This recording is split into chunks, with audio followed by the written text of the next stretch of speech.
So in the last chapter, I neglected to speak more in detail about what happened with Mommy when she came to the condo after being released from the rehab facility. And I talked about how they trained me as far as how to use Mommy's feeding tube, how to feed Mommy through her feeding tube. And they had everything pre-ordered, the liquid food, the cans of liquid food that I would give to Mommy through the feeding tube, to pour into the bag, and that would slowly go into her body through the feeding tube. So they had to train me to do that, and I was prepared for that. So, and that happened. It was decided that Mommy would have the feeding tube because she wasn't really eating any longer, and she was losing a lot of weight. Not quickly, but she was losing too much weight. And at times it seemed that Mommy was forgetting how to chew. And we felt that she was forgetting how to chew because she would put a bite in her mouth and kind of hold it there. And, she had this blank look on her face like she didn't know what to do with it next. And then she would try to sneak and spit the food into a napkin or a piece of toilet paper that she would have on her little bed table, the table next to her bed table. That's what I called them. So that's when my brothers talked to her doctor and decided that Mommy would have a feeding tube. So, came to the condo, though, I had to feed her in that way, her liquid food through the feeding tube. But then after a week or so, Mommy started saying she was hungry and that she had an appetite. And she wanted me to fix her certain things that she really loved when I was cooking for her when she was in her home on Washtenaw. So I said, I was like, okay, Mommy, you're hungry. I'll fix you something to eat. What would you like? And it went from that, excuse me, please excuse me. It went from that request to me cooking for Mommy 3 meals a day and even snacks if she wanted it. And I did that every day for a few months, which was wonderful because Mommy she was actually eating again. And I think she was eating again because she was home with me. That's why her appetite came back, because she was home with me. Now, mind you, I spoke about the fact that Mommy thought everywhere was 6241 South Washtenaw, and that remained true. In the condo, she saw her sign in her room and her furniture, and she thought she was at 6241 South Washtenaw, but the difference now was that I was there too, every day, all day, and all night. And Mommy would test that. I would say, Mommy, aren't you happy that I'm here too? That I'm living here with you too, and you can be with me all the time? And she'd say, yes, babe, I'm so happy. She said, are you really here all day and all night? And I'd say, yes, Mommy, all day and all night. And sometimes I noticed, not all the time, but sometimes she'd say, Pookie, Pookie. And then I'd come into her room and I'd say, yes, Mommy. And she'd say, oh, I just wanted to say I love you, babe. And I'd say, I love you, Mommy.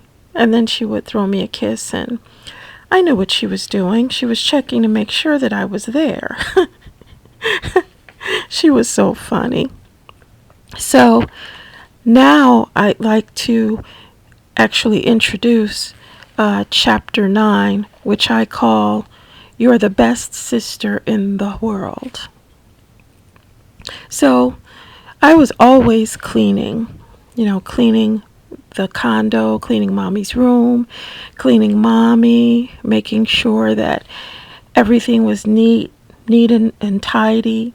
Because I wanted mommy to feel comfortable, and mommy was a clean woman, and she always kept wherever we lived as children and as teenagers and even as adults, the environment was always clean. Everything was clean, so I wanted to continue that with mommy. So I'd always be mopping. Mommy, I'd come into mommy's room and I'd mop, and she'd say, "You're a little mop lady." She said, "You're always walking around with that mop. Don't you get tired?" And I said, "I'm okay, Mommy. If I get tired, I'll stop." I said, "But I have to keep your room clean. I want it to smell good for you."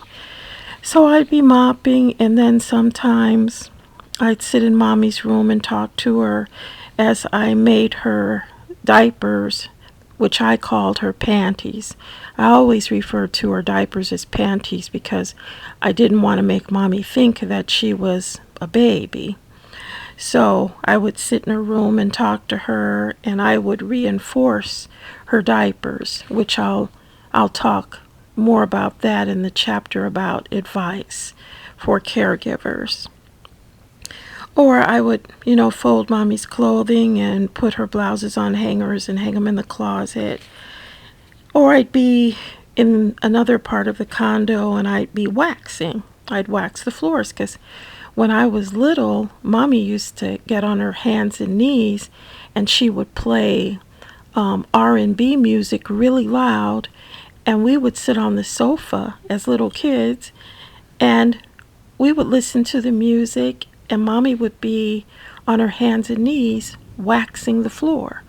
That's how she waxed the floor. Mommy washed the floor on her hands and knees of the entire house, or apartment rather, and then she waxed the floors because she used something called glow coat, and she'd wax the floors and the floors would be beautiful. So Mommy could smell when I waxed the floors, and she could smell when I was cooking her meals. And she always told me that she was worried that I was working too hard, and that if I continued working too hard, then they might take me away from her because I wouldn't be able to do my job, because I wouldn't have the strength to continue doing my job of taking care of her. And the reason why Mommy felt this way is because my brothers had suggested that when Mommy turned into Mommy Dearest, if Mommy Dearest popped out, I had told my brothers that's when Mommy would start cursing and screaming and shaking the bed and telling me how mean I was to her and all of that. And so they said, well, if she keeps doing that, neighbors could complain, so you might have to tell her that if she keeps doing that, then she is going to have to go into a facility, because they'll think that she's not happy with you, or that you're not taking proper care of her, and she'll have to go into a facility. And so I thought about that, and I thought I could understand what they meant, but this whole situation wasn't Mommy's fault. So I needed to think of something else that might make Mommy pause in her behavior when she turned into Mommy Dearest. And so when she turned into Mommy Dearest, which she usually did at certain points of the day, I said, "Mommy, you have to stop. Please stop." I said, "Because if you don't, they're going to take me away from you." And when I said that to Mommy the first time, she started crying and she said, "Oh no, please. Please don't let them take you away from me. I love you so much, Pookie. I'll be good. Please don't let them take you away from me. Please don't." And so I said, "Don't worry, Mommy. They won't take me away from you, but you have to be good you can't scream and call me names and do that anymore. And she'd say, I promise I won't. I promise to God I won't. Of course she did, but she understood then. So with Mommy's social workers, they would always tell me, give me a day, a designated date when they were going to come over to see how Mommy was doing, to see how I was doing and all of that. But I noticed that they never did. They never did that. They always came on the day, but they would come at a different time. And I saw them as pop visits. I felt like when you have a pop quiz, you're not expecting that when you're little and you're in school. I felt that those were pop visits and that they were put in place to keep me on my toes so that I would be doing the right thing, because if I wasn't doing the right thing, they would catch me. And I thought, I don't need a pop visit to take care of my mother. They could come at 4 o'clock in the morning and the condo would be spotless. Mommy would be clean. She'd probably be up watching a reality show because she wanted the TV on all day and all night. And I'd probably be up with her, either fixing her a meal or sitting with her or giving her something sweet like some cookies or something like that. I said to myself, I don't need a pop visit. I understand why this is necessary. And so I never complained. And when they would come in, they might see, I would usually at least have a chance to comb my hair and brush my teeth, if nothing else. So they might come in and see me looking like crazy as anything. Not all the time, but sometimes. But they never saw Mommy that way. They always saw Mommy clean with her little hats on, because there were little hats with flowers on the front that my brother bought for Mommy, and Mommy loved them. And when Mommy would be at the hospital or the rehab facility, they would call Mommy the flower lady, because her hats had little flowers on the front. So Mommy was always clean. She always looked pretty. She always smelled good. So the social work time, she came in and she said, oh, Mrs. Richardson, I see that you have on your little flower hat. And Mommy said, yes, I love my flower hats. And Mommy touched her little head. And so she was asking Mommy questions, how are you doing? How are you feeling? And Mommy was answering her questions. And then Mommy started crying just out of nowhere. And the social worker said, what's wrong? Mrs. Richardson, don't cry. What's wrong? And Mommy said, I don't want you to take her away. I don't want you to take Pookie away from me. And so the worker just looked so confused that Mommy would think that. And she said, we would never take her away from you. She takes wonderful care of you. She said, no matter when we come here, everything is so nice and clean, and everything smells good, and you look so happy. She said, we would never take her from you. Please don't cry. And Mommy got happy, and she said, you won't?